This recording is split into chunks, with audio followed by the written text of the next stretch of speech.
రాజ్యం TV legal ఛానల్కు స్వాగతం. హైకోర్టు కీలక వ్యాఖ్యలు చేసింది.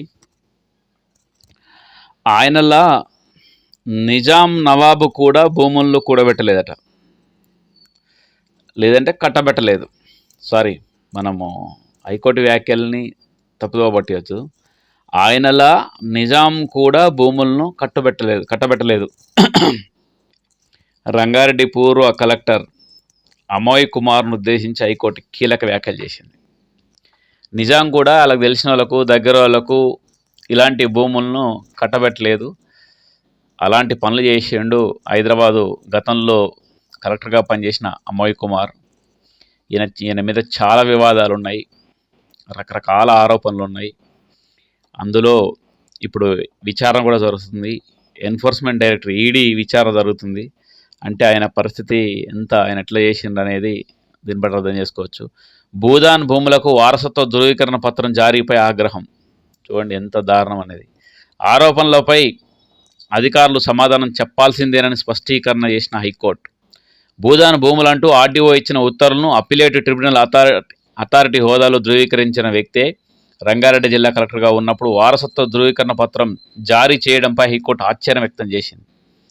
రంగారెడ్డి జిల్లా గత కలెక్టర్ అమోయ్ కుమార్ను ఉద్దేశించి ఇప్పటికే పలు కేసులు ఎదుర్కొంటున్నట్లు పత్రికల్లో కథనాలు చూశామని, నిజాం కూడా భూములను అలా కట్టబెట్టలేదని వ్యాఖ్యానించింది.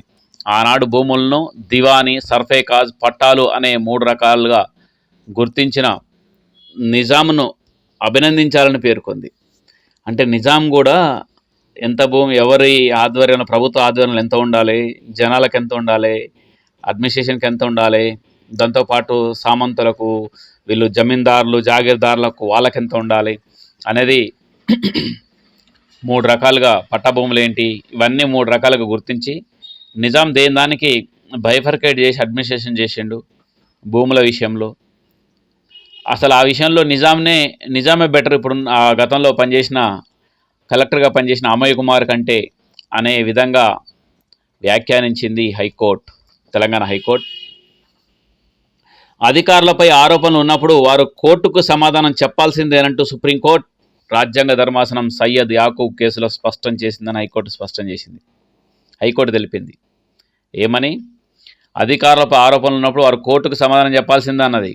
ఏ కేసులు అంటే సయ్యద్ యాకూబ్ కేసులో చెప్పింది. భూదాన్ భూముల రక్షణకు అధికారులు చర్యలు తీసుకోకపోవడంపై అసంతృప్తి వ్యక్తం చేసింది హైకోర్టు. పేదల కోసం రామచంద్రారెడ్డి 300 ఎకరాలను ఇవ్వగా గతంలో ఉన్న భూదాన్ బోర్డుతో సహా అధికారులు అమ్ముకొని తినేశారని వ్యాఖ్యానించింది. ఆయన భూదాన్ ఉద్యమం జరిగితే, స్వతంత్రోద్యమ సమయంలో రామచంద్రారెడ్డి, ఎక్కడ వెదిరి రామచంద్రారెడ్డి అని భూదాన్ పోచంపల్లిలో ఆయన 300 ఎకరాలను ఇచ్చిండు, భూదానం చేసిండు. 300 ఎకరాల భూమి, అది ఔటర్ రింగ్ రోడ్డుకు దగ్గరగా ఉంటుంది. 300 ఎకరాలు. ఇవాళ అదే 300 ఎకరాలు కొన్ని 100 కోట్ల ఆస్తి, అది 100 కోట్ల ఆస్తి. 300 ఎకరాలంటే ఔటర్ రింగ్ రోడ్డుకు దగ్గరగా ఉంటుంది భూదాన్ పోచంపల్లి. అంత భూమిని దానం చేసినట్టుగా రామచంద్రారెడ్డి ఈ విధంగా భూములు దానం చేస్తే, ఈయన మాత్రం ఈ విధంగా అప్పనంగా భూముల్ని దారదత్తం చేశారు, ఎవరు పడితే వాళ్ళకు కట్టబెట్టిండు అంటూ ఈ విధంగా వ్యాఖ్యలు చేసింది హైకోర్టు. తెలంగాణలో పేదలకు భూములు ఇచ్చిన ఎందరో గొప్ప వాళ్ళు ఉన్నారు. మాజీ ప్రధాని పివి నరసింహారావు, చాలామంది ఉన్నారు గతంలో. అప్పట్లో ఒకప్పుడు చాలామంది ఉండేది. వాళ్ళందరూ అలాంటి వాళ్ళు భూములు దానం చేస్తే వీళ్ళు మాత్రం ఈ విధంగా దారుణం చేశారంటూ చెప్పుకొచ్చింది హైకోర్టు. ఇది హైకోర్టు వ్యాఖ్యలు.